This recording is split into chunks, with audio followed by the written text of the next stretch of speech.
দল, আমরা তাদেরকে পরাজিত করেছি। 1971 সালে পাকিস্তানের যেই রাজনৈতিক দলকে পরাজিত করে এই বাংলাদেশ স্বাধীন করেছি, সেই রাজনৈতিক দলের সাথে স্বাধীন বাংলাদেশের কোন রাজনৈতিক দল একই ইলেকশনে যেতে পারে না। নগ্নভাবে আমরা দ্বিতীয় স্বাধীনতায় সেই রকম একটা উদাহরণ সৃষ্টি করতে যাচ্ছি।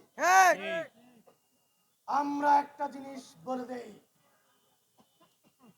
যে ষড়যন্ত্র করে আপনারা এই কথিত ফ্যাসিবাদের সেটআপে উপদেষ্টা সরকার বানিয়েছেন, অনেক সহ্য করেছি, আর কিন্তু সহ্য করব না। জুলাই যোদ্ধারা জীবনকে যখন বাজি রেখেছে, তারা আর কোনো কিছুর পরোয়া করতে পারে না। আপনারা ভেবেছেন এই পরাজিত শক্তি জাতীয় পার্টিকে নিয়ে ইলেকশন করে আবারও বাংলাদেশকে ভারতের করদ রাজ্যে পরিণত করবেন, এই দিবা স্বপ্ন আমরা বেঁচে থাকতে সফল হতে দেব না। এই দিল্লি না ঢাকা, ঢাকা ঢাকা, ঢাকা ঢাকা, দিল্লি না ঢাকা, দিল্লি না ঢাকা, ঢাকা ঢাকা, ক্ষমতা না জনতা, জনতা জনতা। এই স্লোগানটা কেন দিলাম? ক্ষমতা না জনতা, এই স্লোগানটা কেন দিলাম?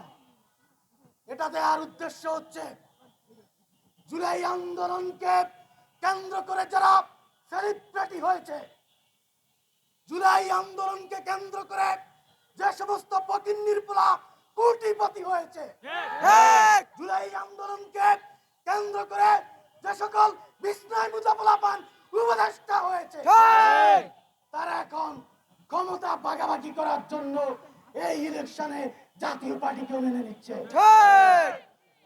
তাদের মধ্যে চেতনা যদি থাকতো, জাতীয় পার্টি সহ এই ইলেকশনে তারা যেতে পারে? আমরা আপনাদেরকে বলতে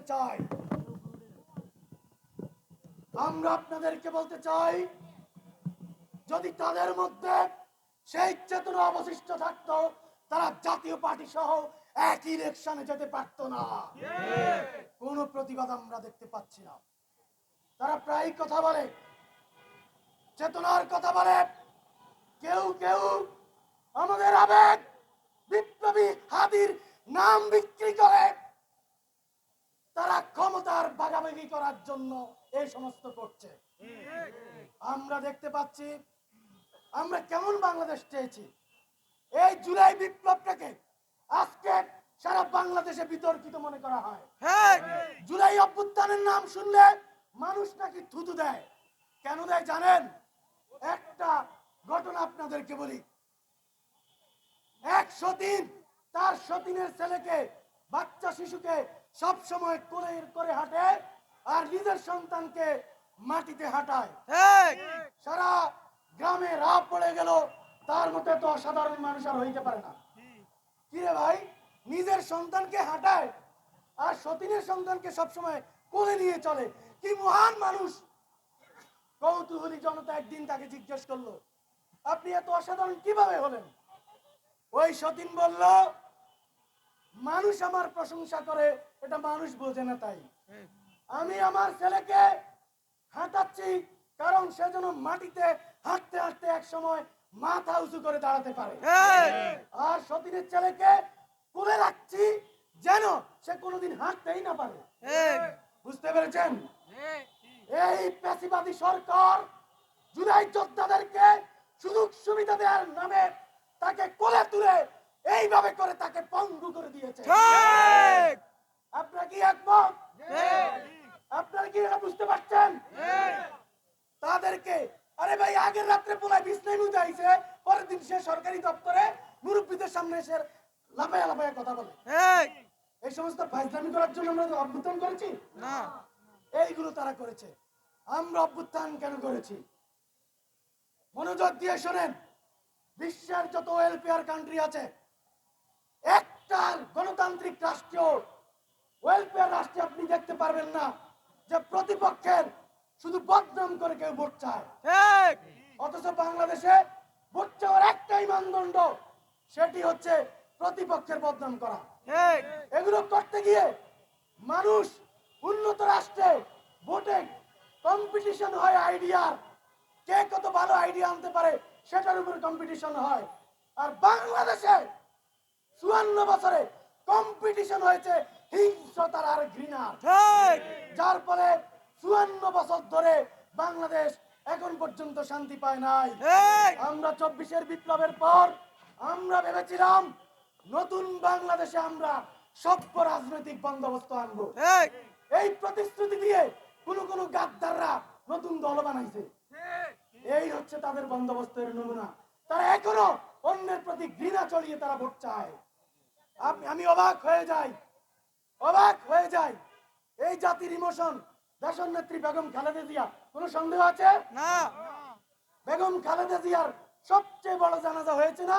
হয়েছে ওরা তো জাতির ইমোশন।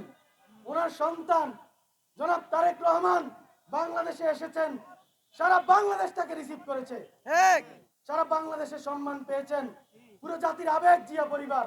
আমি অবাক হয়ে যাই জনাব তারেক রহমান, আমাদের খুব খারাপ লাগে। আপনিও কেন আপনার অন্য দলের সমালোচনা করে ভোট চাইবেন? ঠিক আপনি তো এমনিতে একটা অসাধারণ আসনে আছেন। দেশের আপামর জনতা একমাত্র আওয়ামী লীগ ছাড়া প্রত্যেকটা দলের মানুষ আপনাকে আপনার ফ্যামিলিকে সম্মান করে। তাহলে আপনিও কেন ঘৃণা প্রকাশ করে অন্যের সমালোচনা করে প্রতিপক্ষের দোষ ত্রুটি অ্যাড্রেস করে ভোট চাইতে হবে? ঠিক আপনি আইডিয়াল দেন, আপনার প্ল্যান বলেন যে আমাকে ভোট দিলে আমরা দেশকে এই অবস্থা নেব, সেগুলো বলেন। ঠিক আমি সরাসরি আপনারই সমালোচনা করলাম, আপনি যদি শোনেন এইটা বিবেচনায় নেবেন। আপনি এমনি ইমোশন, আপনি জামাতের সমালোচনা করেন, লাভ কি? কার সমালোচনা করবেন?